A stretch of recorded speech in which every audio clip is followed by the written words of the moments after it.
হযরত আবু তালহা বললেন, বিবি রে, এই তিনটা রুটি একটা ব্যাগের ভিতরে অথবা কাপড় দিয়া পেঁচায়া তুমি প্রস্তুত করো, আমি নবীর খাদেম হযরতে আনাস রাদিয়াল্লাহু তাআলা আনহুকে আমি ডাকতেছি নবীর খাদেমেন, খাদিমুন নবী সাল্লাল্লাহু আলাইহি ওয়াসাল্লাম। নবীর খাদেম হলো হযরতে আনাস। জোরে বলেন সুবহানাল্লাহ। এই হযরতে আনাস কেমনে খাদেম হলো শুনেন। হযরত আনাসের মা, আনাসের বাবা বহু আগে দুনিয়া থেকে বিদায় হয়ে গেছে। আল্লাহর নবী যখন মদিনায় হিজরত করলেন, মদিনায় হিজরত করার পরে হযরত রাসূল পাক মদিনায় যাওয়ার পরে মদিনার লোকেরা রাসূলকে কেউ তো বাড়ি দিল, কেউ তো বাগান দিল, কেউ তো স্বর্ণ দিল, কেউ তো কাপড় চোপড় দিল, কেউ তো খেজুর দিল, বিভিন্ন উপটকন হযরত রাসূল পাকের সামনে হাজির করে দিল। হযরত আনাসের মা আল্লাহর হাবিবের কাছে যাইয়া হুজুরকে সালাম দিলেন, ইয়া রাসূলুল্লাহ আপনি আমার সালাম লন। নবী সালামের জবাব দিয়া বললেন, তুমি কে? কয় আমি আনাসের মা। সুবহানাল্লাহ। ইয়া রাসূলুল্লাহ আমি আনাসের মা। আমার আনাসের বয়স হলো 8 বছর, কোন কোন বর্ণনায় পাওয়া যায় 10 বছর। 8 বছরের আনাস। নবী গো, মদিনার লোকেরা আপনাকে কত হাদিয়া তোহফা দিল, কত টাকা পয়সা বাগান বাড়ি দিল, স্বর্ণ গয়না দিল, আপনাকে এত সম্মান দেখালো। আমি তো আনাসের মা, আমার স্বামী নাই। ও নবীজি, আমি আনাসকে আপনার কাছে নিয়ে আসছি। হুজুর বলে, এত ছোট বাচ্চা কেন আমার কাছে নিয়ে আসছেন? আনাসের মা বলে, হুজুর লোকেরা অনেক টাকা পয়সা আপনাকে হাদিয়া দিল, আমি আমার সন্তান আনাসকে আপনার জন্য হাদিয়া দিয়ে দিলাম। হুজুর আনাস আপনার খেদমত করবে। হযরতে আনাস আল্লাহর নবীর খাদেম, এত ভালো খাদেম ছিল। রাতের বেলা তাহাজ্জুদের ওযুর পানি গরম করে হযরত আনাস নবীকে দিতেন। হযরত আনাস নবীর জুতা জোড়া সামনে আগায়া দিতেন, জামা কাপড় বাস করে দিতেন। হযরত আনাস বলে, আমি ছোট্ট মানুষ আর তিনি তো রাহমাতাল লিল আলামিন, আমার কাজ হয়তো নবীর পছন্দ মতো নাও হতে পারতো। নবী যা চায় আমি তো তা সুন্দর করে করতে পারি না, কিন্তু আমার নবী এত বড় রহমতের নবী ছিল। একটা মুহূর্তের জন্য হযরতে আনাস বলে, আমার নবী আমাকে একটা ধমক দিয়া কোনোদিন বলে নাই, আনাস রে এই কাজটা কেন করেছো, এই কাজটা কেন করো নাই। সুবহানাল্লাহ। লাকাদ কানা লাকুম ফি রাসূলিল্লাহি উসওয়াতুন হাসানাহ। যেরকম সুবহানাল্লাহ। উত্তম আদর্শ যদি কারো কাছ থেকে গ্রহণ করতে চাও, তিনি হচ্ছেন মুহাম্মাদুর রাসূলুল্লাহ সাল্লাল্লাহু আলাইহি ওয়াসাল্লাম। আমরা কোন নেতাকে মানি না, কোন নেত্রীকে মানি না, কোন নেতার অনুসরণ করি না, কোন নেত্রীর অনুসরণ করি না। আমরা যার অনুসরণ করি তিনি হচ্ছেন মুহাম্মাদুর, জোরে মুহাম্মাদুর রাসূলুল্লাহ সাল্লাল্লাহু আলাইহি ওয়াসাল্লাম। আপনারা রাসূলকে নেতা হিসাবে মানতে চান কি চান না? এই জোরে কোন মানতে চান কি চান না? কারা কারা রাসূলকে নেতা মানতে চান হাত তুলে দেখান। নারে তাকবীর। আল্লাহ রাব্বুল আলামিন কোরআনে কারীমের মধ্যে বলছেন, কুল ইন কুনতুম তুহিব্বুনাল্লাহ ফাত্তাবিউনি ইউহিব্বুকুমুল্লাহ ওয়া ইয়াগফির লাকুম যুনুবাকুম আল্লাহু গফুরুর রহিম। যেরকম সুবহানাল্লাহ। আল্লাহ পাক বলেন, নবী আপনি বলুন, ইন কুনতুম তুহিব্বুনাল্লাহ, যদি তোমরা আল্লাহকে ভালোবাসতে চাও, আল্লাহর ভালোবাসা পেতে চাও, ফাত্তাবিউনি ইউহিব্বুকুমুল্লাহ, আমি নবীকে তোমরা অনুকরণ করো, অনুসরণ করো, তাহলে আল্লাহ তোমাদের ভালোবাসবে। সুবহানাল্লাহ। শুধু কি ভালোবাসবে নাকি, ويغفر لكم ذنوبكم والله غفور رحيم। আমার বন্ধুকে যদি তোমরা অনুসরণ করতে পারো, আমার আল্লাহ তোমাদের জীবনের সব গুনাহ মাফ করে দিবে। সুবহানাল্লাহ বিহামদি। আমার বন্ধুরা, আমার ভাইয়েরা, নবী হচ্ছেন রাহমাতাল লিল আলামিন। নবী কি? রাহমাতাল লিল। ওমা আরসালনাকা ইল্লা রাহমাতাল লিল আলামিন। পড়েন সবাই, ওমা আরসালনাকা ইল্লা রাহমাতাল লিল আলামিন। সুবহানাল্লাহ। আল্লাহ পাক হলেন রব্বুল আলামিন। আল্লাহ কি? রব্বুল। কোরআনে কারীম খুললে পরে সর্বপ্রথম যে আয়াত আপনার আমার নজরে পড়ে যায় সেটা হলো আলহামদুলিল্লাহি রাব্বিল আলামিন। যত জগৎ আছে সকল জগতের রব হলেন আল্লাহ। আল্লাহ পাক বলেন, যত জগৎ আছেন সব জগতের রব হলাম আমি আল্লাহ। আর আমার বন্ধু সম্পর্কে আমি বললাম, ওমা আরসালনাকা ইল্লা রাহমাতাল লিল আলামিন। আর যত জগৎ আছে সকল জগতের রহমত হলেন মুহাম্মাদুর রাসূলুল্লাহ সাল্লাল্লাহু আলাইহি সাল্লাম। পাইলে নিরালায় গনবী, পাইলে নিরালায়, বললেন পাইলে নিরালায় গনবী, পাইলে নিরালায়। দুই কদমে চুমু খাব, দুই কদমে চুমু খাব, চরণ দুলি মাখব গায়। পাইলে নিরালায় গনবী, পাইলে নিরালায়, বলেন পাইলে নিরালায় গনবী, পাইলে নিরালায় গনবী, পাইলে নিরালায়, জোরে পাইলে নিরালায় গনবী। একটু আওয়াজ করে বলেন, পাইলে নিরালায় গনবী, পাইলে নিরালায়। দুই কদমে চুমু খাব, দুই কদমে চুমু খাব, চরণ দুলি মাখব গায়। পাইলে নিরালায় গনবী, জোরে পাইলে নিরালায় গনবী, পাইলে নিরালায়। দয়াল নবী কত দূরে, লোহিত সাগরের তীরে। দয়াল নবী কত দূরে, লোহিত সাগরের তীরে। মদিনারি সোনার ঘরে, মদিনারি সোনার ঘরে আছেন তিনি সর্বদাই। পাইলে নিরা, পাইলে নিরালায়, বলেন পাইলে নিরালায় গনবী, পাইলে নিরালায়। দুই কদমে চুমু খাব, দুই কদমে চুমু খাব, চরণ দুলি মাখব গায়। পাইলে নিরালায় গনবী, জোরে পাইলে নিরালায় গনবী। একবার আলহামদুলিল্লাহ বলেন। আপনারা আমার রসুলকে দেখতে চান কি চান না? নবীকে দেখতে চান কি চান না? রসুলের একজন সাহাবী নাম হলো আবু হুরায়রা। বলেন কি নাম? জোরে বলতে হবে, কি নাম? আবু হুরায়রা রাদিয়াল্লাহু তাআলা আনহু। যারা মক্কা মদিনায় গেছেন তারা দেখছেন, আল্লাহ আমাকে বহুবার মক্কা মদিনায় নিয়েছে, বলি আলহামদুলিল্লাহ। আল্লাহ বহুবার আমাকে নিয়েছে। আমি দেখে আসছি হযরত আবু হুরায়রার নামে একটা দরজা আছে মসজিদে নববী, মেন যে মসজিদে নববী, ওখানে আবু হুরায়রার নামে একটা দরজা আছে।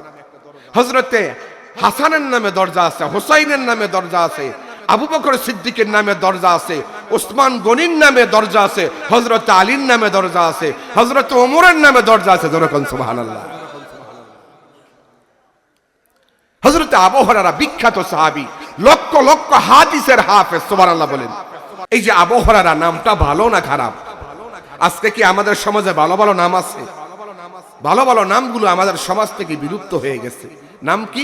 নাম হলো রিঙ্কু, নান্টু, জন্টু, শান্টু, হেলেনা, খেলেনা, নিশি, তিসি, বর্ষা, ঝর্ণা, এগুলো হচ্ছে মুসলমানদের নাম। হাসি, খুশি, আশা, ভরসা, নীরব, অবাক, এগুলো হচ্ছে মুসলমানদের নাম। নাউজুবিল্লাহ বলবেন না? আপনারা আপনাদের সন্তানদের নাম বাংলা আরবি বাংলা ইংরেজি রাখবেন না, আরবি রাখবেন, অর্থবহ আরবি রাখবেন। আর সাহাবীদের নামের সাথে নাম মিলায় রাখবেন, নবীদের নামের সাথে নাম মিলায় রাখবেন। যেরকম সুবহানাল্লাহ, কি সুন্দর নাম! আবু বকর, ওমর, ওসমান, আলী, তলহা, আবু হুরায়রা, আব্দুর রহমান, সুবহানাল্লাহ বলেন, আয়েশা, সালমা, হাফসা, সাউদা, সুমাইয়া, জয়নব, কত সুন্দর নাম! ফাতেমা, খাদিজা, এই নাম বাদ দিয়া কি হাবিজাবি নাম রাখতেছে। আমার এলাকায় গেছি একদিন আমি ওয়াজ করতে, ওয়াজ শেষ করে বাড়িতে গেছি। আমার চাচাতো ভাইয়ের স্ত্রী আমাকে পর্দার আড়াল থেকে সালাম দিয়া বলতেছে, হুজুর আপনার একটা বাতিজা দুনিয়াতে আসছে, আজকে 7 দিন, নাম রাখবে, একটা ভালো নাম রাখেন। আমি কি, আমার বাতিজার নাম আব্দুল্লাহ, আব্দুল্লাহ নামটা ভালো না খারাপ? এই কথা বলেন, ভালো না খারাপ? কয় না এই নাম হবে না, এটা ওল্ড মডেল, নিউ মডেলের নাম লাগবে। আমি বলি এর চাইতে ভালো নাম আমার কাছে নাই। কিছুদিন পরে শুনলাম বাতিজার নাম রাখছে নীরব। বলেন নীরব কি মুসলমানের নাম হতে পারে? এই তো হাবিজাবি নাম আমাদের সমাজে শুরু হয়ে গেছে। সাতক্ষীরা গিয়েছিলাম ওয়াজ করতে, সাতক্ষীরা যেখানে জামাত ইসলামের ঘাঁটি, এই সাতক্ষীরা ওয়াজ করতে গিয়েছি। যাওয়ার পরে বাড়িওয়ালাকে বললাম, ভাই ঢাকা থেকে আসছি, একটু খাবার দেন। বলে হুজুর বসেন, খাবার আসতেছে। বাড়িওয়ালা তার ছেলেকে ডাকতেছে, ওই ট্যাবলেট খানা লইয়া। আমি কই, ভাই আমি ভাত খামু, আপনি আমার ট্যাবলেট খাওয়াইবেন? কয় না হুজুর, আমার ছেলের নাম ট্যাবলেট। ছেলে যখন ভাতের প্লেট নিয়ে আসছে, দেখি মাশাআল্লাহ ট্যাবলেটের মতো হৃষ্টপুষ্ট দেখা যায়। আমি বললাম, আবার যদি মেয়ে হয় নাম রাখবেন ক্যাপসুল, ডাক্তারের কাছে যাওয়া লাগবে না। কি বলেন, এগুলা কি নাম হলো? আপনারা আপনাদের সন্তানদের নাম আরবি রাখবেন, সাহাবীর নামের সাথে মিলায় রাখবেন, নবীদের নামের সাথে মিলায় রাখবেন। আল্লাহ কবুল করুক বলে আমিন। আল্লাহর নবীর সাহাবী হযরত আবু হুরায়রা রাদিয়াল্লাহু তাআলা আনহু, মসজিদে নববীতে একটা দরজা আছে, দরজার নাম হলো বাবে জিবরাইল। বলেন নাম কি? বাবে জিবরাইল।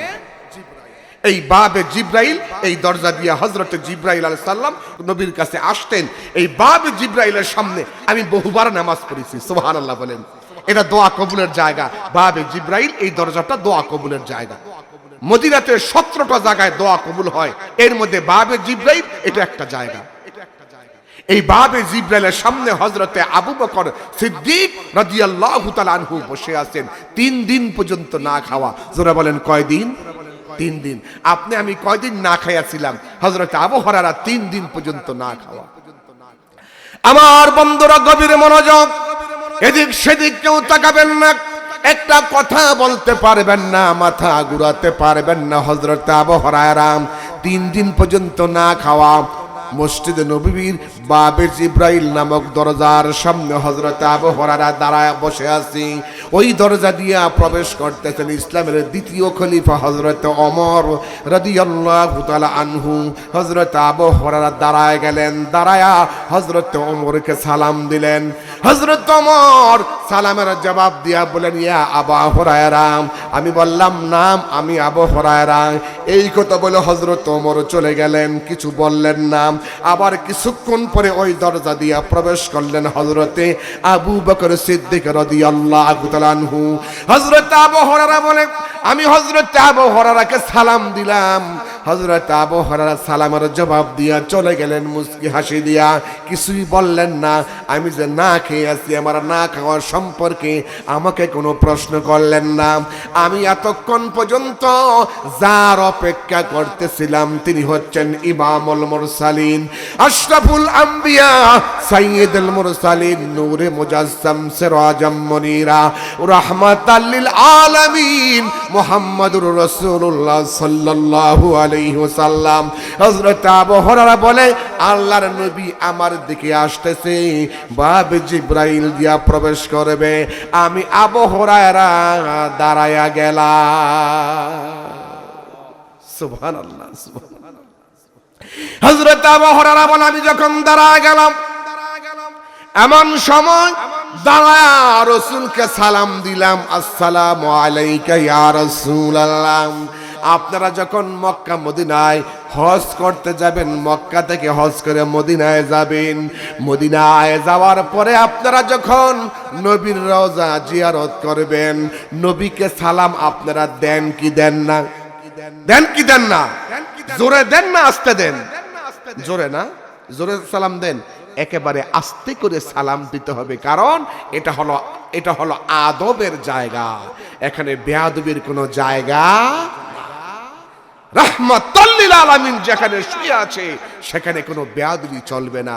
নবীর সাহাবায়ে কেরাম, নবীর সামনে একদিন কয়েকজন সাহাবী, বেদুইন সাহাবী একটু আওয়াজ করে আল্লাহর হাবিবের সামনে কথা বলেছে, সঙ্গে সঙ্গে আল্লাহ কোরআনে কারীমের আয়াত নাজিল করলেন, ইয়া আইয়ুহাল্লাযীনা আমানু লা তারফাউ আসওয়াতাকুম ফাওকা সাওতিন নবী।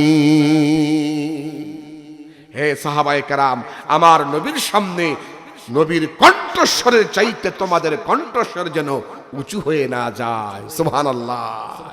আদবের জায়গা, তাজিমের জায়গা। আমার বন্ধুরা গভীর মনোযোগ। হযরত আবু হুরায়রা রাদিয়াল্লাহু তাআলা আনহু আল্লাহর হাবিবকে ভক্তি ভরে সালাম দিলেন, আর সালাম দেওয়ার পরে নবী একটা মুস্কি হাসি দিলেন। সুবহানাল্লাহ। নবী একটা মুস্কি হাসি দিয়া বললেন, ইয়া আবু হুরায়রা। আমি বললাম, জি হুজুর, আমি আবু হুরায়রা। নবী একটা মুস্কি হাসি দিয়া চলে গেলেন। আবু হুরায়রা বুঝতে পারলো আমার নবী, আমি যে না খেয়ে আছি আমার আল্লাহ আমার নবীকে জানাই দিয়েছি। হযরত আবু হুরায়রা বলে আমি নবীর হুজরা খানার বাহিরে বসে রইলাম। কিছুক্ষণ পরে আল্লাহর নবী একটা গ্লাসের মধ্যে এক পোয়া দুধ, একটা গ্লাসের মধ্যে এক পোয়া দুধ নিয়া নবীজি ঢাকনা দিয়া ডেকে হযরত আবু হুরায়রাকে ডাক দিয়া বললেন, আবু হুরায়রা এদিকে আসো। আবু হুরায়রা, কি গো নবীজি, এই লো দুধের গ্লাস। আবু হুরায়রা বলে আমি মনে মনে ভেবেছিলাম আল্লাহর নবী হয়তো আমাকে দুধ পান করতে বলবি, কিন্তু না, দুধের গ্লাসটা আল্লাহর নবী আমার হাতে দিয়ে বললেন, আবু হুরায়রা, আমার আহলে সফার 70 জন সাহাবী আজকে তারা 3 দিন পর্যন্ত না খাওয়া। সুবহানাল্লাহ। আবু হুরায়রা রে, আমার আহলে সফার সাহাবীরা কেউ কেউ 3 দিন, কেউ 5 দিন, কেউ 7 দিন না খাওয়া। হে আবু হুরায়রা, এই দুধের গ্লাস নিয়ে যাও, আমার সাহাবীদেরকে দুধ পান করাও। বলেন সুবহানাল্লাহ। যাও আবু হুরায়রা। আবু হুরায়রা বলতেছে আমি 3 দিন না খাওয়া, নবীর সাহাবারা 7 দিন। নবী যখন আমার হাতে দুধের গ্লাস দিল, আমার ক্ষুধা এমনিই মিটে গেল। বলেন সুবহানাল্লাহ। আমার ক্ষুধা যখন মিটে গেল, নবী বললেন, আবু হুরায়রা, আহলে সুফফার 70 জন সাহাবী, আহলে সুফফার একটা নির্দিষ্ট জায়গা আছে, বাবে জিবরাইল দিয়া প্রবেশ করলে সামনে আগানো এরকম স্টেজের মতো একটা জায়গা, উঁচু জায়গা। আমরা যখন 16 সালে গিয়েছিলাম তখন দেখে আসছি উঁচু এখনো আছে, এখন বর্তমানে আছে কিনা আমি জানি না। সেই 5 সাল থেকে 18 সাল পর্যন্ত আল্লাহ প্রতি বছর আমাকে নিয়ে গেছিল, মাঝখান দিয়া মাদ্রাসার ব্যস্ততার কারণে যাওয়া হয় না। এই উঁচু জায়গার মধ্যে 70 জন সাহাবী তারা হুজুরের চেহারা পানে তাকায়া থাকতো, হুজুরের পেছনে নামাজ পড়তো, হুজুরের কাছ থেকে কোরআন তালিম নিত, হুজুরের খেদমতে তারা সব সময় থাকতো। এই 70 জন সাহাবী আজকে 7 দিন পর্যন্ত না খাওয়া। কয়দিন? যারা বলেন আপনি আমি কয়দিন না খাইয়া রয়েছি? একদিন রোজা রাখলে, সামনে রমজান আসতেছে, রোজা রাখবেন তো ইনশাল্লাহ? রাখবেন না? রাখবেন না? নাকি বলবেন হুজুর আমার গ্যাস্ট্রিক গ্যাস্ট্রিক? আমি কই গ্যাস্ট্রিক না তো প্লাস্টিক।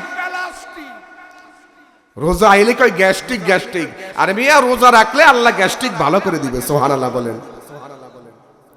7 দিন পর্যন্ত না খাওয়া নবীর সাহাবারা।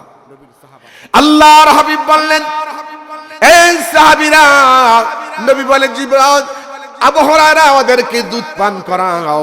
হযরত আবু হুরায়রা দুধের গ্লাসটা নবীজি ডাকনা দিয়া ডেকে রেখেছেন। নবী দুধের গ্লাস আবু হুরায়রার হাতে দেওয়ার সময় বললেন, আবু হুরায়রা শোনো, এই দুধের গ্লাস নিয়ে যখন একজন সাহাবী দুধ পান করবে, দুধ পান করার পরে তুমি ডাকনা দিয়া গ্লাসটা বন্ধ করে দিবা। আর একজন দুধ পান করবে, আবার ডাকনা দিয়া গ্লাসটা তুমি বন্ধ করে দিবা মুখটা।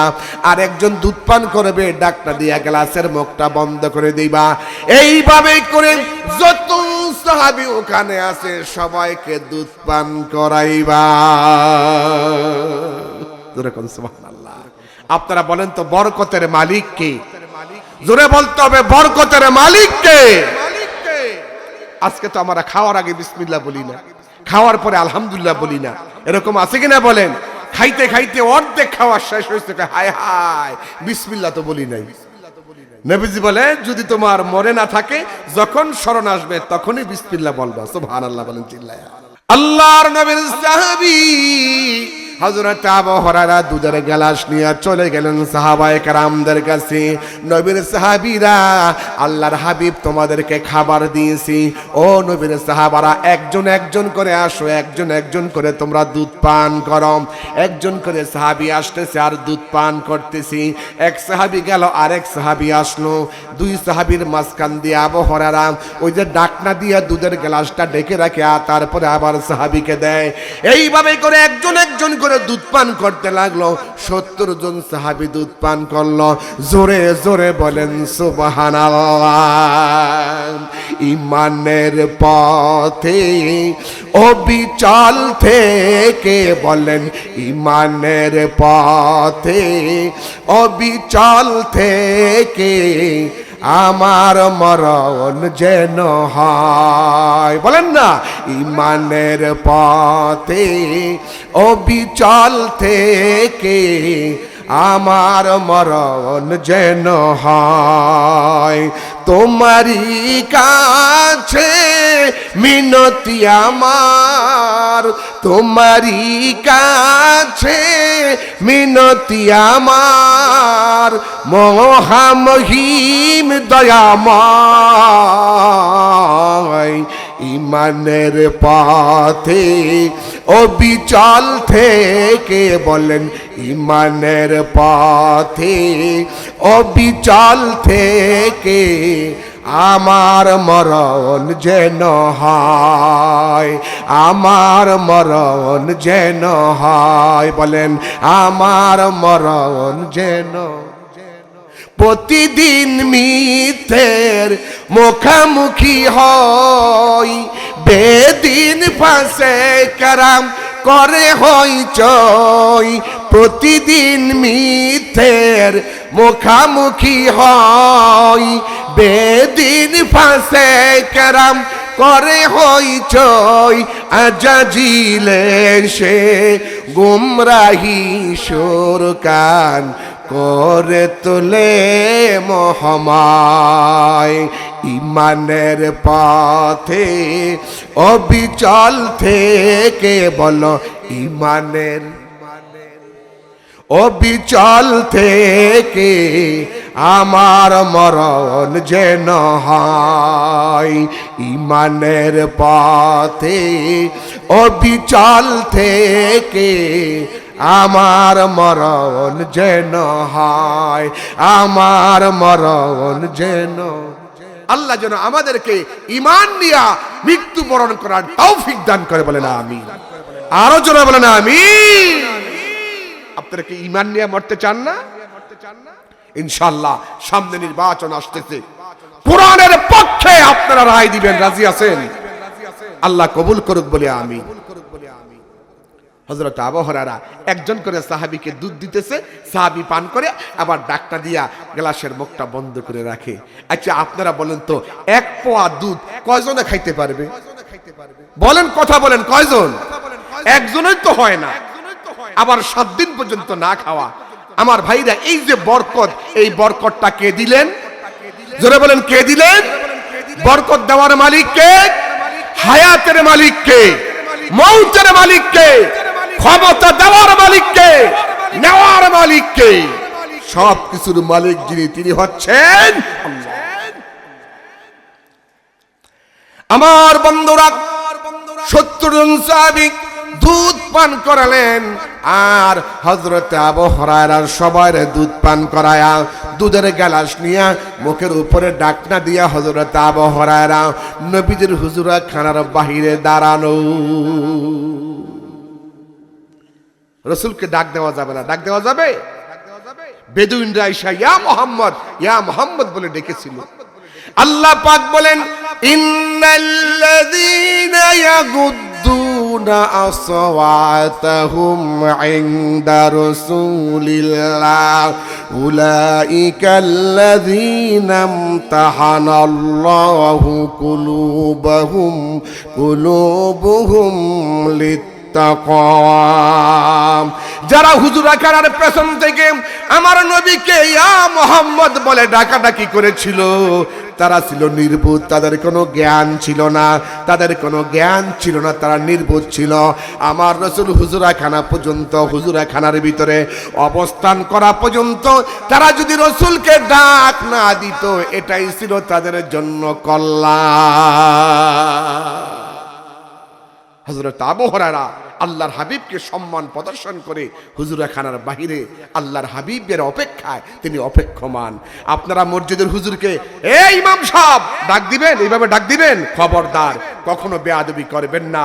ইমাম এলাকার বাদশা, মসজিদের ইমাম, মসজিদের খতিব, ওই মহল্লার বাদশা। যেরকম সুবহানাল্লাহ। আদবের সাথে ইমাম সাহেবের সাথে, হুজুরের সাথে, আলেমের সাথে, হাফেজের সাথে, মাওলানার সাথে ব্যবহার করবেন। রাজি আছেন সবাই ইনশাআল্লাহ? আল্লাহ কবুল করুক বলে আমিন। ভাইরা আমার, বন্ধুরা আমার, সমস্ত আলেমেরা হলো আল্লাহর নবীর ওয়ারিস।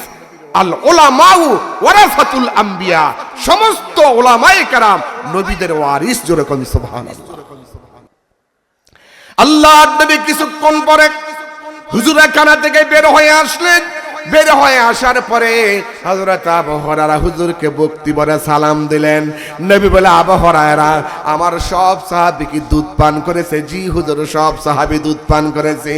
নবী বলে, আবু হুরায়রা, আমি জানি তুমি 3 দিন পর্যন্ত না খাওয়া।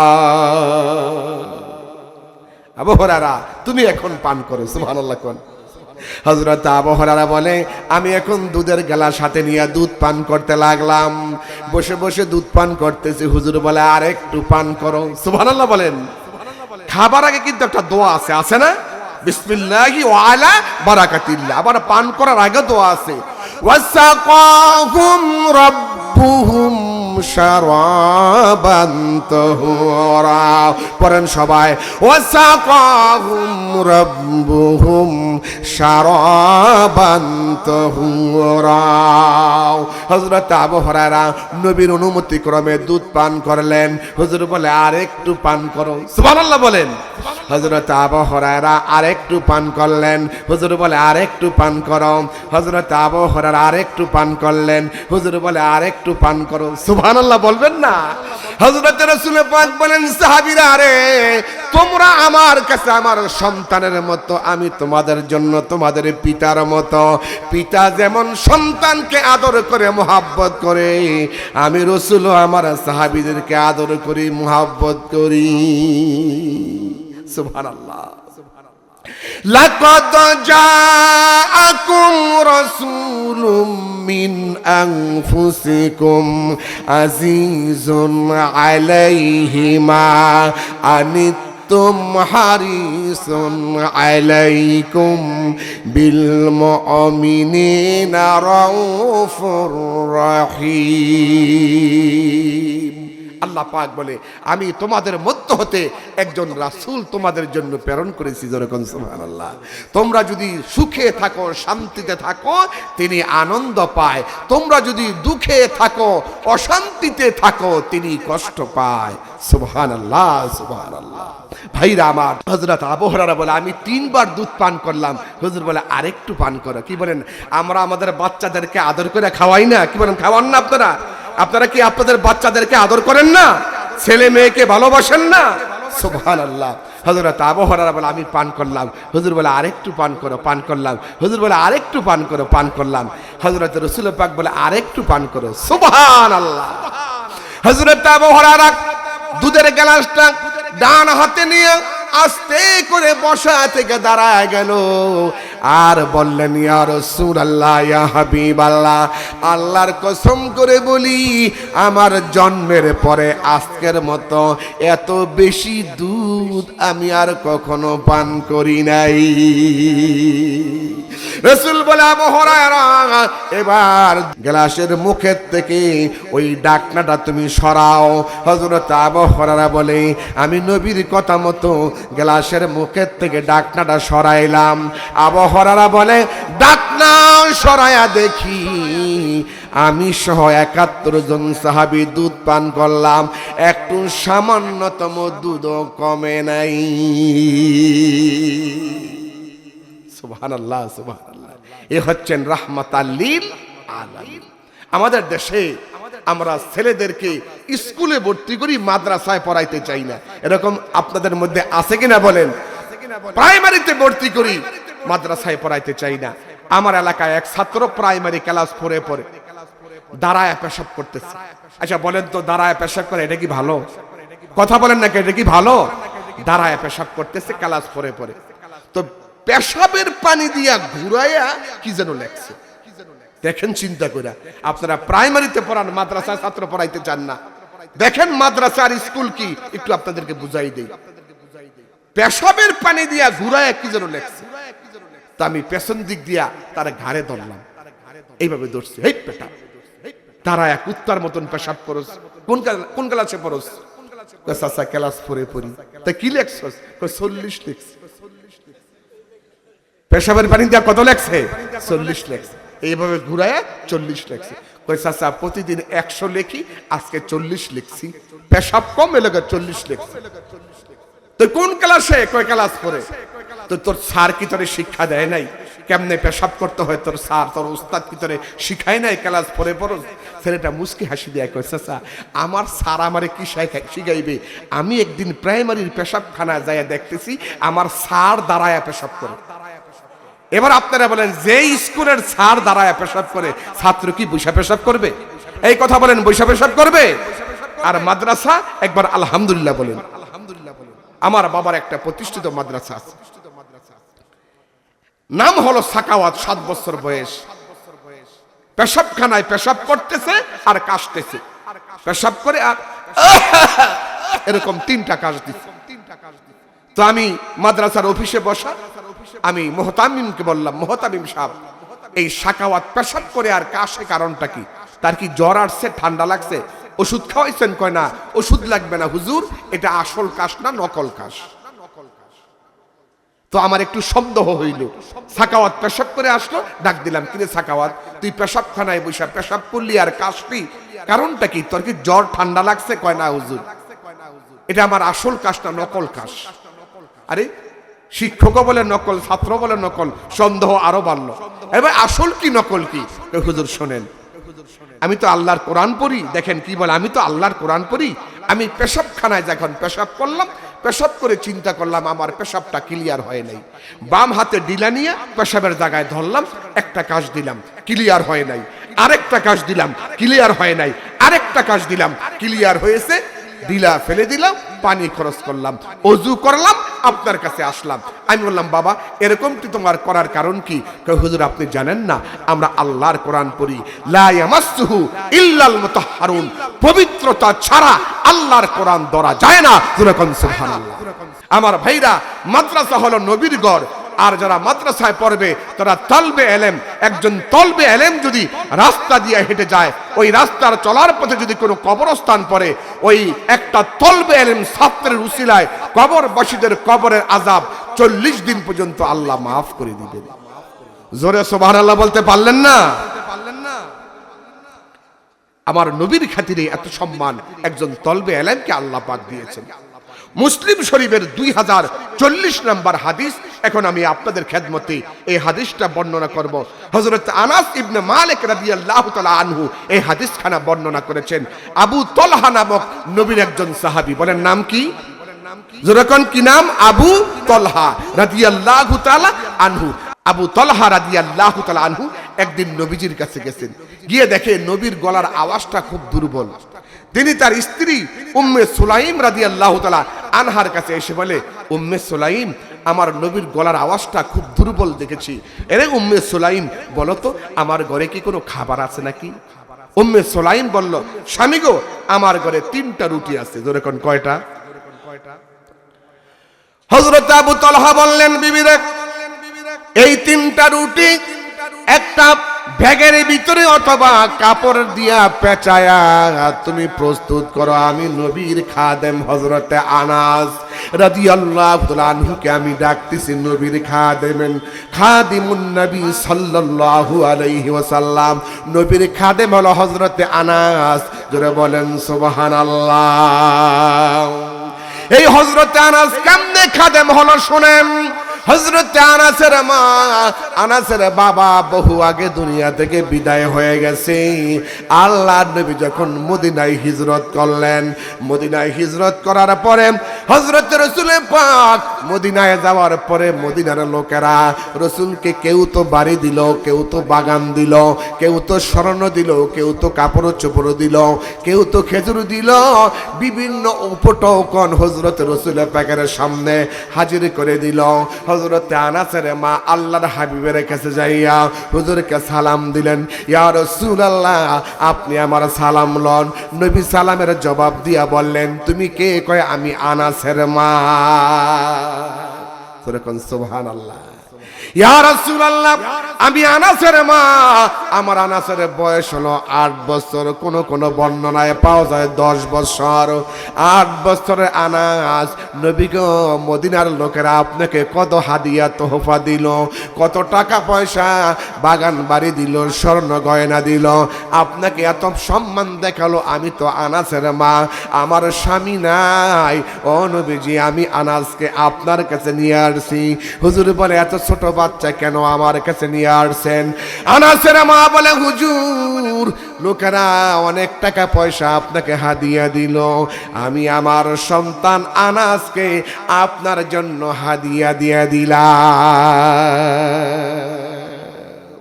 হুজুর, আনাস আপনার খেদমত করবে। হযরত আনাস আল্লাহর নবীর খাদেম, এত ভালো খাদেম ছিল।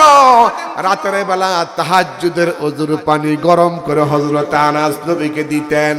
হযরত আনাস নবীর জুতা জোড়া সামনে আগায়া দিতেন, জামা কাপড় বাস করে দিতেন। হযরত আনাস বলে, আমি ছোট্ট মানুষ, আর তিনি তো রাহমাতাল লিল আলামিন। আমার কাজ হয়তো নবীর পছন্দ মতো নাও হতে পারতো, নবী যা চায় আমি তো তা সুন্দর করে করতে পারি না, কিন্তু আমার নবী এত বড় রহমতের নবী ছিল। একটা মুহূর্তের জন্য হযরত আনাস বলে, আমার নবী আমাকে একটা ধমক দিয়া কোনোদিন বলে নাই, আনাস রে, এই কাজটা কেন করেছো, এই কাজটা কেন করো নাই। সুবহানাল্লাহ। লাকাদ কানা লাকুম ফি রাসূলিল্লাহি উসওয়াতুন হাসানা। যেরকম সুবহানাল্লাহ। উত্তম আদর্শ যদি কারো কাছ থেকে গ্রহণ করতে চাও, তিনি হচ্ছেন মুহাম্মাদুর রাসূলুল্লাহ সাল্লাল্লাহু আলাইহি ওয়াসাল্লাম। আমরা কোন নেতাকে মানি না, কোন নেত্রীকে মানি না, কোন নেতার অনুসরণ করি না, কোন নেত্রীর অনুসরণ করি না। আমরা যার অনুসরণ করি তিনি হচ্ছেন মুহাম্মাদুর, জোরে, মুহাম্মাদুর রাসূলুল্লাহ সাল্লাল্লাহু আলাইহি ওয়াসাল্লাম। আপনারা রাসূলকে নেতা হিসাবে মানতে চান কি চান না? এই জোরে কোন মানতে চান কি চান না? কারা কারা রাসূলকে নেতা মানতে চান? হাত তুলে দেখান। নারে তাকবীর, নারায়ে তাকবীর। তোমার নেতা আমার নেতা, তোমার নেতা আমার নেতা, বিশ্বনবী মুস্তাফা তোমার নেতা আমার নেতা। আলহামদুলিল্লাহ, হাত নামান। আমরা রসুলকে নেতা ছাড়া অন্য কাউকে নেতা হিসেবে মানতে রাজি। আল্লাহ কবুল করুক বলে আমিন। ভাইরা আমার, হযরতে আনাস রাদিয়াল্লাহু তাআলা আনহু এই হাদিস বর্ণনা করেছেন মুসলিম শরীফের 2040 নম্বর হাদিস। হযরতে আবু তালহা আনাসকে ডাকলেন, ভাই আনাস একটু আমার বাড়িতে আসো তো ভাই, তোমার সাথে একটু কথা আছে। হযরতে আনাস আসলেন। আনাস আসার পরে হযরতে আবু তালহার স্ত্রী উম্মে সুলাইম একটা কাপড় দিয়া পেঁচায়া 3টা রুটি, জোরে কোন কয়টা? 3টা রুটি হযরতে আনাসের হাতে আবু তালহা দিয়া বলল, ভাই আনাস তুমি নিরিবিলি নির্জনে কোন সাহাবী যেন সামনে না থাকে, আমার রসুলকে 3টা রুটি আমার রসুলের হাতে দিবা। আমার রসুল গলার আওয়াজ ছোট হয়ে গেছে, আমার রসুল হয়তো না খায় আছে, আমার রসুলের জন্য আমার কলিজা কাঁদে। সুবহানাল্লাহ, সুবহানাল্লাহ। রসুলকে যে যত বেশি ভালোবাসবে তার ঈমান তত মজবুত, তার ঈমান তত পোক্ত। সুবহানাল্লাহ। হযরত আনাসকে আবু তালহা বললেন, ভাই আনাস নবীর সাহাবীদের সামনে কিন্তু তুমি রুটি দিও না, নবীকে নিরিবিলি জায়গায় 3টা রুটি নবীর হাতে দিবাও। হযরতে আনাস কি করলেন, 3টা রুটি লইয়া আল্লাহর নবীর সামনে যখন দাঁড়ায় গেলেন, ওখানে নবীজির 80 অথবা 120 জন সাহাবী আল্লাহর নবীর চতুর্পার্শ্বে বসা। নবী আনাসকে দেখে একটা মুস্কি হাসি হাসলেন। সুবহানাল্লাহ। একটা মুস্কি হাসি দিয়া বলে, আনাস তোমাকে কি আবু তালহা পাঠাইছে? বলে, জি হুজুর। সুবহানাল্লাহ। তোমাকে আবু তালহা পাঠাইছে? জি হুজুর। খাবারের জন্য? বলে, জি হুজুর। হযরতে আনাস বলতেছেন, রসুল যখন আমাকে বলল তোমাকে আবু তালহা পাঠাইছে, আমি জি হুজুর বললাম। হুজুর বলছে খাবারের জন্য? বলে, হ্যাঁ। আল্লাহর রসুল বলে, হে আনাস অপেক্ষা করো, আমি আবু তালহার বাড়িতে যাব। সুবহানাল্লাহ, সুবহানাল্লাহ। হযরত আনাস আর দেরি করলেন না, একটা দৌড় মারলেন। দৌড় বের আবু তালহার কাছে গিয়ে বলে, ও ভাই আবু তালহা, সর্বনাশ হয়ে গেছে। কই কি হয়েছে? আল্লাহর নবী আমাকে জিজ্ঞাসা করলো, আনাস রে তোমাকে কি আবু তালহা পাঠাইছে? আমি তখন বললাম, হ্যাঁ আমাকে আবু তালহা পাঠাইছে। রাসূল বলেন খাবারের জন্য? আমি বললাম হ্যাঁ। ও আবু তালহা, আল্লাহর নবীর 80 জন মতান্তরে 120 জন সাহাবী মিছিল করতে করতে তোমার বাড়ির দিকে আসতেছে। দয়াল নবী যেখানে আমরা আছি সেখানে, এই দয়াল নবী যেখানে, দয়াল নবী যেখানে আমরা আছি সেখানে, নবী নাই যেখানে আমরা নাই সেখানে, আল্লাহ নাই যেখানে আমরা নাই সেখানে, কোরআন নাই যেখানে আমরা নাই সেখানে, হাদিস নাই যেখানে, আলেম নাই যেখানে। মিছিল করতে করতে হযরত আনাস বলে, ভাই আবু তালহা, আল্লাহর নবী এবং সাহাবায়ে কেরাম তোমার বাড়ির দিকে আসতেছে। বলেন সুবহানাল্লাহ। আবু তালহা বলে, অসুবিধা নাই, কোনো চিন্তার কারণ নাই। হযরত উম্মে সুলাইমের কাছে গিয়ে বলতেছেন, উম্মে সুলাইম, রাসূল আমাদের বাড়িতে আসতেছে। সুবহানাল্লাহ বলেন। আমাদের মাননীয় সভাপতি সাহেব যদি আপনাদের কারো বাড়িতে মুহাদ্দিস হুজুরে যদি বলে তোমার বাড়িতে আমি যাব, আপনারা কি বেজার হবেন না খুশি হবেন? আরে আমার ভাগ্য ভালো, মুহাদ্দিস হুজুরে আমার বাড়িতে যাবে। সুবহানাল্লাহ। হযরতে আনাস বলতেছেন, ভাই আবু তালহা, আল্লাহর রাসূল আসতেছে তোমার বাড়িতে। আবু তালহা বলে, কোনো চিন্তা নাই, আমার আল্লাহর রাসূলের সাথে আমার আল্লাহ আছে। সুবহানাল্লাহ। আমার বন্ধুরা, হযরত রাসূল করিম সাল্লাল্লাহু আলাইহি ওয়াসাল্লাম আগে আগে আসতেছেন। হুয়াল্লাযী আরসালা রাসূলাহু বিল হুদা ওয়া দীনিল হক লিইয়ুযহিরাহু আলা الدين كله وكفى بالله شهيدا। আল্লাহ পাক বলে আমি আমার রাসূলকে দিন হক সত্যের বিধান দিয়া জমিনে পাঠাইলাম। নবীর দায়িত্ব হলো যত ধর্ম আছে যত দিন আছে লিউজহিরাহু আলা দ্বীনি কুল্লিহি আই লিউগলিবাহু আলা সাইরিল আদিয়ান, সমস্ত দিনের উপরে ইসলামকে বিজয়ী করে দিবে। বলেন সুবহানাল্লাহ। বিপ্লব মানে জীবন দেওয়া, বসে থাকা নয়, সে কোনো দিন আসবে না রে করহ যদি ভয়। বিপ্লব মানে জীবন দেওয়া, বসে থাকা নয়, সে কোনো দিন আসবে না রে করহ যদি ভয়। আসবে বিজয় রক্ত আর জীবনের বিনিময়, আসবে বিজয় রক্ত আর জীবনের বিনিময়। বিপ্লব মানে জীবন দেওয়া, বসে থাকা নয়, সে কোনো দিন আসবে না রে করহ যদি ভয়। বিপ্লব মানে জীবন দেওয়া, বসে থাকা নয়, সে কোনো দিন আসবে না রে করহ যদি ভয়। জিহাদের ওই ময়দানেতে যেতে তোমাকে হবে, প্রয়োজনে সব রক্তটুকুন জমিনেই বিলিয়ে দিবে, ঠিক কিনা? জিহাদের ওই ময়দানেতে যেতে তোমাকে হবে, প্রয়োজনে সব রক্তটুকুন জমিনেই ঢেলে দিবে। তবুও তোমায় লড়তেই হবে, মানিবে না পরাজয়। তবুও তোমায় লড়তেই হবে, মানিবে না পরাজয়। বিপ্লব মানে জীবন দেওয়া, বসে থাকা নয়, সে কোনো দিন আসবে না রে করহ যদি ভয়। বিপ্লব মানে জীবন দেওয়া, বসে থাকা নয়, সে কোনো দিন আসবে না রে করহ যদি ভয়। আসবে বিজয় রক্ত আর জীবনের বিনিময়, আসবে বিজয় রক্ত আর জীবনের বিনিময়। বিপ্লব মানে জীবন দেওয়া, বসে থাকা নয়, সে কোনো দিন আসবে না রে করহ যদি ভয়। বিপ্লব মানে জীবন দেওয়া, বসে থাকা নয়, সে কোনো দিন আসবে না রে করহ যদি ভয়। কোথা থেকে কোন বিন্দেশি শকুন আমার দেশে এসে সেবার নামে বসলো জুড়ে মীর জাফরের বেশে, ঠিক কিনা? কোথা থেকে কোন বিন্দেশি শকুন আমার দেশে এসে সেবার নামে বসলো জুড়ে মীর জাফরের বেশে। ওদের করতে নাস্তে নাবুদ হতে হবে বীরবল, ওদের করতে নাস্তে নাবুদ হতে হবে বীরবল। বিপ্লব মানে জীবন দেওয়া, বসে থাকা নয়, সে কোনো দিন আসবে না রে করহ যদি ভয়। বিপ্লব মানে জীবন দেওয়া, বসে থাকা নয়, সে কোনো দিন আসবে না রে করহ যদি ভয়।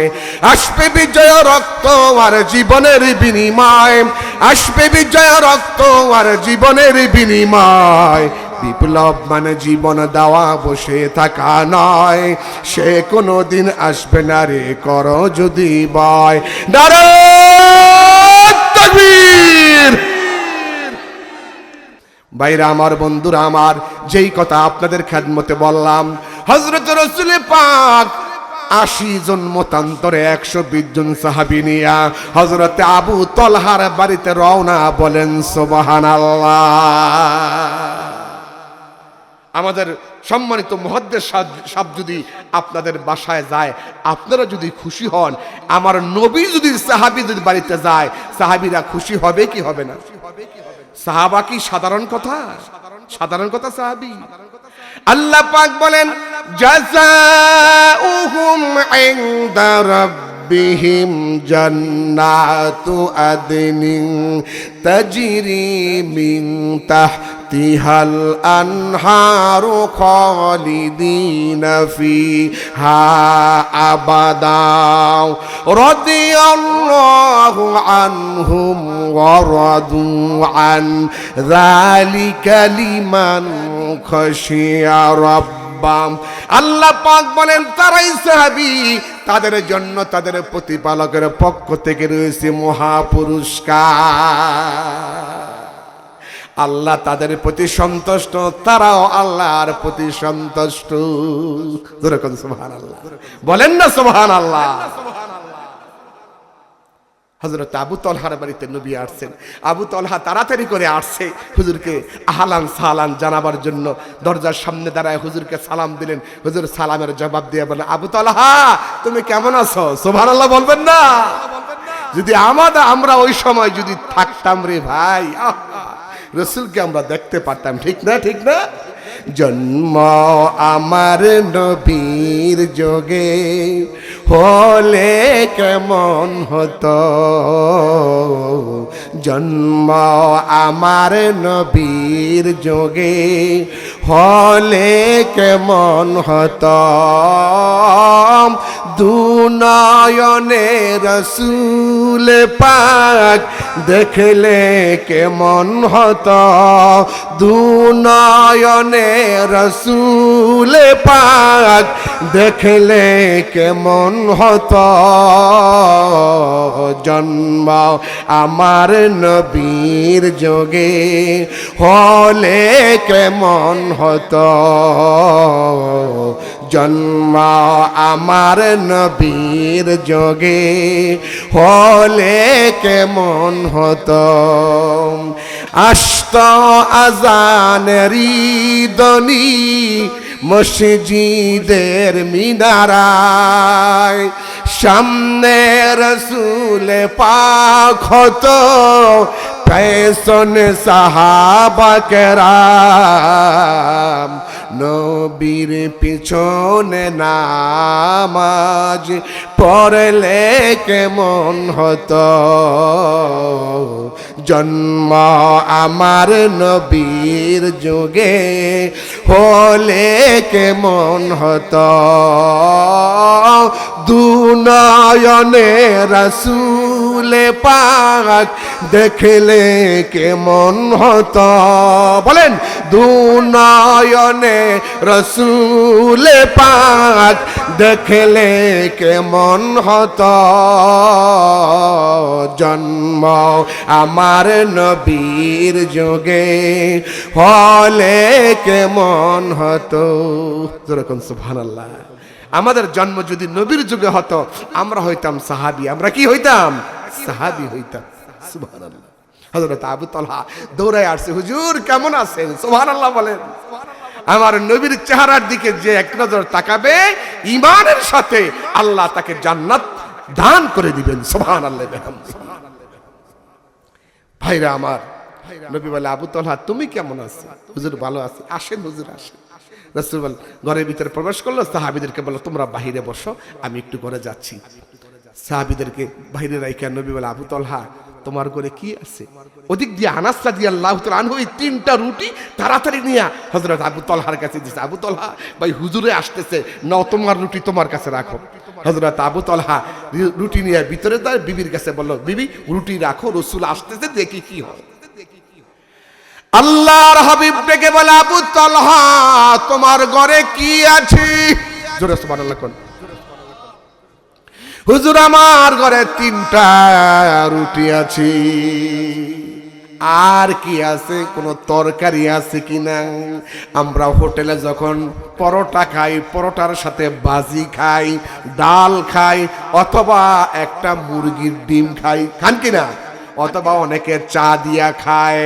রাসূল বলে, আবু তালহা, ও আবু তালহা রুটির সাথে আর কি আছে ঘরে? কই হুজুর তরকারি বলতে কিছু নাই। একবারে কি কিছুই নাই ঘরে? হুজুর আছে। কি আছে? ইয়া রাসূলুল্লাহ আমার ঘরে ঘি আছে। ঘি ঘি কি আছে? জোরে বল। ঘি আছে। হুজুর বলে, অসুবিধা নাই, ঘি নিয়ে আসো, রুটি দিয়া আর ঘি দিয়ে আজকে চলবে। সুবহানাল্লাহ কোন। সুবহানাল্লাহ কোন। আল্লাহ নবী বললেন, আবু তালহা রুটিগুলা আমার কাছে নিয়ে আসো। আবু তালহা বিবির কাছ থেকে রুটি প্লেট দিয়ে আর একটা প্লেট দিয়া ডাকিয়া নবীর কাছে রুটিগুলা নিয়ে আসলেন। আল্লাহর হাবিব বলেন, আবু তালহা রুটিগুলা ছিঁড়ো, ছোট্ট ছোট্ট টুকরা করো। হযরত আবু তালহা ছোট্ট ছোট্ট টুকরা করলেন রুটিগুলা। নবী বলে, আবু তালহা ঘিটা আমার কাছে নিয়ে আসো। সুবহানাল্লাহ বলেন। হযরত আবু তালহা ঘি যখন আল্লাহর হাবিবের কাছে নিয়ে গেলেন, নবী বলে, আবু তালহা এবার আমার কাছে দাও ঘি। নবী যে ঘিয়ের সাথে আর রুটির টুকরাগুলো মিলায়া ডাকনা দিয়ে ডেকে রাখলেন। নবী বলে, আবু তালহা মেহমানকে বাহিরে বসে খাওয়ানো ঠিক না, 10 জন করে সাহাবী ঘরের ভিতরে আনো। সুবহানাল্লাহ। দর্জন করে সাহাবী ঘরে আসলাম, হযরতে আনাসকে বলে, আনাস তুমি রুটি দিতে থাকো, আমি দিব তোমার হাতে আর তুমি দিবা আমার সাহাবীদের হাতে। সুবহানাল্লাহ। হযরত আবু তালহা তাকায় আছে নবীর চেহারা মুবারকের দিকে। হযরত আবু তালহা বলে, আমি দেখতে লাগলাম নবী ঢাকনা উঠায় আর তল দিয়া হাত দিয়া আনাসের কাছে দেয়, হযরত আনাস সাহাবীদেরকে দেয়, আর নবী বলে, আনাস কেউ যেন কম না খায়, সবাই যেন পেট ভরে খায়। সুবহানাল্লাহ। কোন খাওয়ার আগে বিসমিল্লাহ আছে না নাই? সাহাবীরা তোমরা পড়ো বিসমিল্লাহির রহমানির, জোরে বলেন না, বিসমিল্লাহির রহমানির। সাহাবারা খাইতে লাগলেন, সব সাহাবী দর্জন পেট ভরে খাইলেন। হুজুর কয়, তোমরা এবার বাহিরে যাও, আরো দর্জন আসতে বলো। আসলো দর্জন, তারাও খাইলো। এই দর্জন চলে গেল, আবার বাকি দর্জন আসলো, তারাও খাইলো। এবার আরো দর্জন আসলো। এইভাবে করে 80 থেকে 120 জন সাহাবী 3টা রুটি খাইলেন। যেরকম সুবহানাল্লাহ। রাসূল বলে, আবু তালহা তুমি আসো আর তোমার বিবিকে পর্দার আড়ালে রাখো। আনাস তুমিও আমার সাথে আসো, তুমিও খাও। আনাসও খাইলেন, আবু তালহা খাইলেন, তার বিবি উম্মে সুলাইম পর্দার আড়াল থেকে খাইলেন, নবীজিও খেলেন। এবার নবীকে, আবু তালহা রুটির ডাকনাটা উঠাও, দেখো আর কি আছে। আবু তালহা বলে, ও পৃথিবীর মানুষেরা, আল্লাহর কসম করে বলি, আমি যখন ডাকনা উঠাইলাম, ডাকনা উঠাই দেখি 3টা রুটির থেকে সামান্যতম কমে নাই। ওমা আরসালনাকা ইল্লা রাহমাতাল লিল আলামিন। যেরকম সুবহানাল্লাহ। নবীজি মসজিদে নববীতে দাঁড়ায়া ভাষণ দিচ্ছেন, বক্তব্য দিচ্ছেন। আমার হযরত আবু বকর কোথায়? হুজুর আসি, দাঁড়াও তুমি। দাঁড়ায় গেলেন। ওসমান কোথায়? দাঁড়াও তুমি। ওমর কোথায়? দাঁড়াও তুমি। আলী কোথায়? দাঁড়াও তুমি। সাদ বিন আবি ওয়াক্কাস কোথায়? দাঁড়াও। তলহা তুমি দাঁড়াও। আব্দুর রহমান ইবনে আউফ দাঁড়াও। এরপরে সাইদ ইবনে যায়েদ কোথায়? তুমি দাঁড়াও। আবু ওবাইদা ইবনুল জাররা তুমি কোথায়? দাঁড়ায় যাও। 10 জন সাহাবী দাঁড়ায় গেছে। সুবহানাল্লাহ বলেন চিল্লায়া। 10 জন সাহাবী দাঁড়ায় গেলেন। রাসূল বললেন, আমার কাছে ঘোষণা এসেছে, আল্লাহ পাক তোমাদেরকে জান্নাতের সার্টিফিকেট দিয়েছে। জোরে বলেন সুবহানাল্লাহ। এখন হযরতে আলী দাঁড়ায় গেছেন। উনি আর বসেন নাই। নবী বলে, সবাই বসো। সব সাহাবী বসে গেছে, আলী দাঁড়ায় আছে। হুজুর আমি বসবো, একটা কথা বলে আপনার কাছে। হুজুর বলে, কি বলবা? নবী আপনি কি আমাকে জান্নাতের সার্টিফিকেট দিয়েছেন? রাসূল বলে, হ্যাঁ তুমি জান্নাতের সার্টিফিকেট তোমাকে দেওয়া হয়েছে, তুমি 4 নাম্বার জান্নাতি। হযরত আলী বলেন, ইয়া রাসূলুল্লাহ আপনি কি আমাকে জান্নাতের সার্টিফিকেট দিয়েছেন? বলে, হ্যাঁ তুমি 4 নাম্বার জান্নাতি। হযরত আলী বলে, ইয়া রাসূলুল্লাহ আমি যদি আর নামাজ না পড়ি। রাসূল বলে, নামাজ যদি না পড়ো তারপরও তুমি জান্নাতি। হযরত রাসূল পাক আলীকে বলে, আলী ও আলী নামাজ না পড়লে জান্নাতি। আলী বলে, আমি যদি জিহাদ না করি। হুজুর বলে, জিহাদ না করলেও তুমি জান্নাতি। হযরত আলী বলে, আমি যদি আর তাহাজ্জুদ না পড়ি। কয়, না পড়লে জান্নাতি। ইয়া রাসূলুল্লাহ আমি যদি দাওয়াতি তাবলীগ না করি, দাওয়াতে তাবলীগ না করে, কয় তারপরও তুমি জান্নাতি। সুবহানাল্লাহ। হযরত আলী বলে, হুজুর সব তো ছাড়া সম্ভব না একসাথে। তাহলে আজকে কিন্তু আগামীকাল এশার পরে যে ফজর নামাজ আসতেছে, এই ফজর কিন্তু আমি আর পড়তে আসবো না। হুজুর বলে, না তুমি যদি নাও আসো ফজর নামাজ, তারপরও তুমি জান্নাতি। যেরকম সুবহানাল্লাহ। হযরত আলী এই কথা বলে যখন চলে যাচ্ছে, হযরত আবু বকর বলে, হুজুর হযরত আলী এত বড় একটা বেয়াদবি আপনার সাথে করলো, আর আপনি মুস্কি হাসি দিয়া আলীকে বিদায় করে দিলেন, আপনি কিচ্ছু বললেন না। এত বড় বেয়াদবিটা হযরত আলী করলো। আল্লাহর হাবিব বলেন, আবু বকর আলী যদি জান্নাতের জন্য নামাজ পড়ে থাকে, তাহলে আলী আর নামাজ পড়বে না। আর নামাজটা যদি জান্নাতের জন্য না পড়ে, নামাজ যদি আল্লাহর জন্য হযরত আলী পড়ে থাকে, আলী কোনো দিন নামাজ ছাড়তে পারবে না। আমরা নামাজটা পড়ি কার জন্য? নাকি মানুষকে দেখাবার জন্য? কুল ইন্না সালাতি ওয়া নুসুকি ওয়া মাহইয়ায়া ওয়া মামাতি লিল্লাহি রাব্বিল আলামিন। পড়েন সবাই, কুল ইন্না সালাতি ওয়া নুসুকি ওয়া মাহইয়ায়া ওয়া মামাতি লিল্লাহি রাব্বিল আলামিন। নবী আপনি বলুন, নিশ্চয় আমার নামাজ, আমার কুরবানি, আমার জীবন, আমার মরণ কার জন্য? আল্লাহর জন্য। হযরত আলী চলে গেলেন বাড়িতে। বাড়িতে যাইয়া হযরতে ফাতেমারে ডাক দিয়া বলে, ও হাসান হুসাইনের মা। হযরতে ফাতেমা বলে, স্বামী গো, আজকে মনটা এত খুশি খুশি কেন? কই খুশি হওয়ার কারণ হলো আমার রাসূল আমাকে জান্নাতের সার্টিফিকেট দিয়েছেন। বলেন সুবহানাল্লাহ। আমি 4 নাম্বার জান্নাতি। হযরতে ফাতেমা বলে, তা তো ভালো কথা, আপনি 4 নাম্বার জান্নাতের সার্টিফিকেট পাইলেন। হযরতে আলী বলে, ফাতেমা রে, আমি রাসূলকে বলেছি আমি আর নামাজ পড়ব না, আর আমি নামাজ না পড়লেও আমি জান্নাতি। আমি কিন্তু আর নামাজ পড়ব না, ফজর থেকে বন্ধ করব। ফাতেমা মুস্কি হাসি দিয়া বলে, আপনি নামাজ পড়বেন না ভালো কথা, এমন ফলাও করে বলার কারণ কি? হযরতে আলী বলে, আমারে কিন্তু তুমি আর ডাক দিবা না, আমি আজকে প্রাণ ভরে ঘুমাবো, নামাজ পড়ব না। ফাতেমা হযরত আলীর মাথাটা টান দিয়া উরুতের মধ্যে নিয়া মাথার চুলের মধ্যে বিলকি কাটতেছে। আজকের মাহফিলে যত মা বোনেরা ওয়াজ শুনতে আসছেন, মা স্বামীর খেদমত করবেন, স্বামীর খেদমত ছাড়া আপনি জান্নাতে যেতে পারবেন না। ফাতেমা হযরত আলীর মাথাটা টান দিয়া উরুতের মধ্যে নিয়া মাথার চুলে বিলকি কাটতেছে, স্বামীকে আদর করতেছে। হযরত আলী ঘুমায় গেলেন, ফাতেমাও ঘুমিয়ে পড়লেন। ইমান এখন যখন তাহাজ্জুদের নামাজের সময় হলো, হযরতে আলী আগে ঘুমের থেকে জাগিয়া যায়। ফজর নামাজের আগে তাহাজ্জুদ নামাজ আছে না নাই? ফজর হলো ইবাদত, তাহাজ্জুদ হলো মুহাব্বত।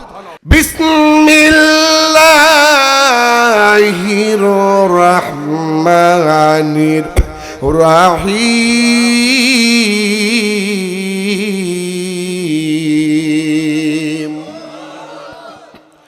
ومن الليل فتهجد به نافلة لك عسى أن يبعثك ربك مقاما محمودا। ভাইরা আমার, হযরত আলী উইটা 4 রাকাত তাহাজ্জুদের নামাজ পড়ে হযরতে ফাতেমার ডাক দেয়, ফাতেমা ওঠো। ফাতেমা উইটা একটা মুস্কি হাসি দিয়া বলে, স্বামী গো, আপনারা বললেন আপনি আর নামাজ পড়বেন না। আলী বলে, আমি বলছি ফজর পড়ব না, তাহাজ্জুদ পড়ব না, এটা তো তোমারে বলি নাই। এই ফাতেমা, ঘরের দরজা লাগাও, আমি আজকে নামাজের দৃশ্য দেখব।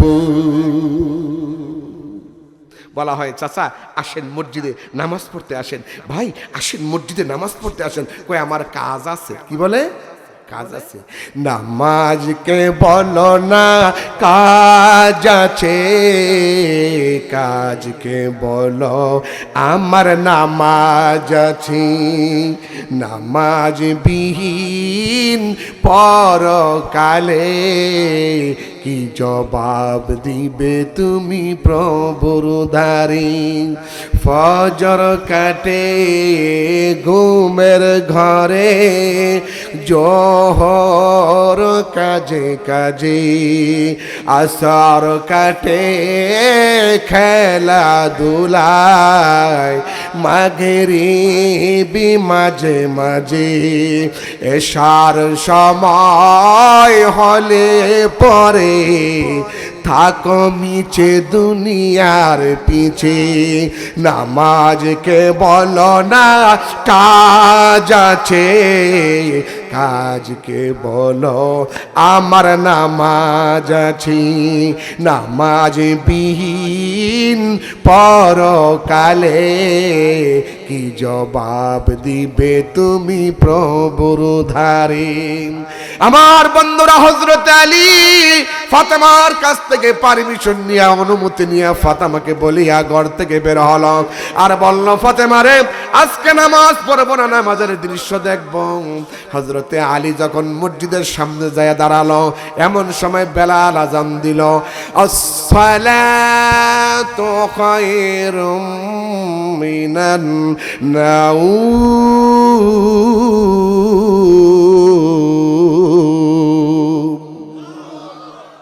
মাত্র আজান হয়েছে সাহাবারা একজন দুইজন করে মসজিদের ভিতরে ঢুকতেছে সুন্নত পড়া শেষ আলী বলে ফজর পড়ব না অসুবিধা নাই দুই রাকাত সুন্নত পড়ি মসজিদের বারান্দায় দুই রাকাত সুন্নত পড়লেন জোরে কোন সুবহানাল্লাহ দুই রাকাত সুন্নত পড়ে বাইরে দাঁড়ায় রইছে এমন সময় হযরত আলী বল ওমর বলে কিরে আলী ভাই তুমি না আর নামাজ পড়বা না বারান্দায় ঘোরাঘুরি করো কেন কয় নামাজ পড়বো না তোমরা নামাজ পড়ো আমি কেমনে তোমরা পড়ো আমি দেখব এক সাহাবী কয় ভাই আপনারা নামাজ পড়বেন না সুন্নত পড়লেন কেন আলী কয় ফজর পড়বো না সুন্নত কি পড়তে পারবো না পড়ে দেখলাম তোমরা আজকে কেমনে নামাজ পড়ো আমি দেখব হযরতে বেলাল যখন ইকামত দিয়া দিল নবী যখন আল্লাহু আকবার বলে নামাজ শুরু করলেন হযরতে আলী আবু বকর আর ওমরকে মাঝখান দিয়া আস্তে করে সাইড করিয়া নামাজের কাতারে দাঁড়ায় যায় জোরে কোন সুবহানাল্লাহ নামাজের কাতারে দাঁড়ায় যাওয়ার পরে আল্লাহর নবী নামাজ শেষ করে যখন সাহাবায়ে কেরামদের দিকে মুখ করে